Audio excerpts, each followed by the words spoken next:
வணக்கம். இந்த வீடியோவில் சூப்பரான 3 படங்களை பற்றி தான் பார்க்க போகிறோம். அதில் ஃபஸ்ட்டு படம் bad genius. Shaven, switch papers with me. Now. 20 minutes left. இந்த படம் 2024 தான் ரிலீஸ் ஆனிச்சு. இந்த படத்தோட ஒரிஜினல் வெர்ஷன் வந்து 2017 ரிலீஸ் ஆயிடுச்சு. இது வந்து இப்போ தமிழ் டப்பில் இருக்குது.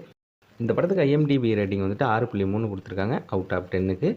இது எந்த OTT தளத்தில் இருக்குது அப்படின்னா நெட்ஃப்ளிக்ஸில் தமிழ் டப்பில் அவைலபிளாக இருக்குது. நீங்கள் தாராளமாக ட்ரை பண்ணி பாருங்கள். I'll have to get you wet. I just heard you were hooking up. Is this why I'm here? You're on a scholarship, right? I'm just இந்த படத்தோட ஸ்டோரி என்னென்னா, நம்ம படத்தோட ஹீரோயின் வந்துட்டு ஒரு மிடில் கிளாஸ் ஃபேமிலியை சேர்ந்த ஒரு பொண்ணு. நம்ம ஹீரோயினுக்கு வந்து ஸ்காலர்ஷிப்பில் ஒரு பெரிய பணக்கார பசங்கள்லாம் படிக்கிற ஒரு ஸ்கூலில் வந்துட்டு வாய்ப்பு கிடைக்கிது. இவங்களும் ஜாயின் பண்ணிடுறாங்க.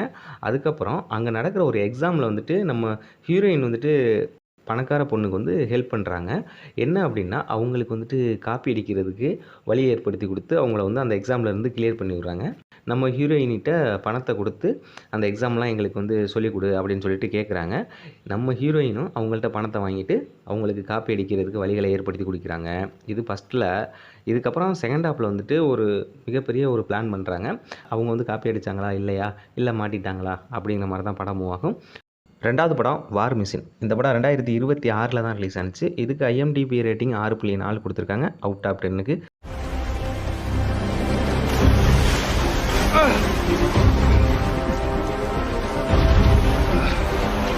இது எந்த OTT தளத்தில் இருக்குது அப்படின்னா நெட்ஃப்ளிக்ஸில் தமிழ் டப்பில் அவைலபிளாக இருக்குது.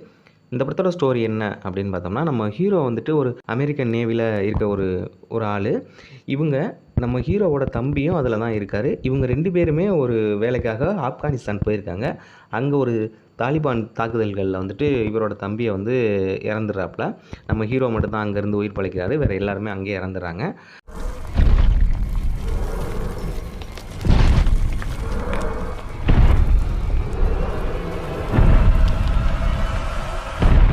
ஹீரோவோட தம்பிக்கு ஒரு ஆசை இருக்கும். என்ன அப்படின்னா, ரேஞ்சர் ஆகணும், அமெரிக்கன் ஆர்மியில் வந்துட்டு ரேஞ்சர் ஆகணும். அந்த ரேஞ்சர் ஆனால் தான் நம்மளுக்கு வந்து கெத்தாக இருக்கலாம் அப்படின்னு சொல்லிட்டு இவரோட தம்பி ஆசைப்படுவார். நம்ம ஹீரோவோட தம்பி தான் இப்போ இறந்து போயிடறாப்புல. அதனால நம்ம ஹீரோ வந்துட்டு எப்படியாச்சும் ரேஞ்சர் ஆயிடணும். அங்கே போனால் அங்கே நம்ம எதிர்பார்க்காத மாதிரி பயங்கரமாக ஒரு விஷயம் வந்து இறங்கும். அதுக்கப்புறம் என்ன நடந்துச்சு அப்படிங்கிற மாதிரி தான் படம் மூவ் ஆகும். படம் உண்மையிலே நல்லா தான் இருக்குது. நீங்கள் தாராளமாக ட்ரை பண்ணி பார்க்கலாம். மூணாவது படம் இல்லை, சீரீஸ் தான். இது ஒரு தமிழ் சீரீஸ் தான், தடயம்னு சொல்லிட்டு. இந்த சீரீஸ் வந்து 2026 தான் ரிலீஸ் ஆனிச்சு. கொலை நடந்த வீட்டில் 2 ஃபுட் பிரிண்ட்ஸ் கிடச்சிருக்கு. ஸோ வந்தவங்க 2 பேர் உசுர கொஞ்சம் கூட மதிக்காம இப்படி மிருக மாதிரி கொண்டு இருக்கான். மிருகங்கள் எவ்வளோ மேல் மேடம், ஆனால் இவங்க அதை விட கொடூரமானவங்க. இதுக்கு IMDb ரேட்டிங் வந்துட்டு 5.5 கொடுத்துருக்காங்க அவுட் ஆஃப் 10க்கு. இது எந்த OTT தளத்தில் இருக்குது அப்படின்னா ZEE5ல தமிழில் தான் இருக்குது. நீங்கள் தாராளமாக ட்ரை பண்ணி பார்க்கலாம். இந்த படத்தோட ஸ்டோரி என்ன அப்படின்னா, தமிழ்நாடு ஆந்திரா இந்த எல்லை பகுதியில் வந்துட்டு தனியாக இருக்க ஃபேமிலி வந்துட்டு தொடர்ந்து கொலை செய்யப்படுறாங்க. நம்ம ஹீரோ வந்து ஒரு போலீஸாக தான் இருக்கார்.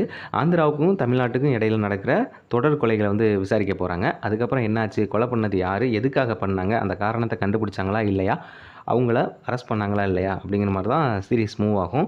உண்மையிலே நல்லா தான் இருக்குது. பரபரப்பாக தான் போகும். பெரிய லெவலில் அப்படி டல்லாக போகிற மாதிரிலாம் கிடையாது. நல்லா தான் இருக்குது. நீங்கள் தாராளமாக ட்ரை பண்ணி பாருங்கள்.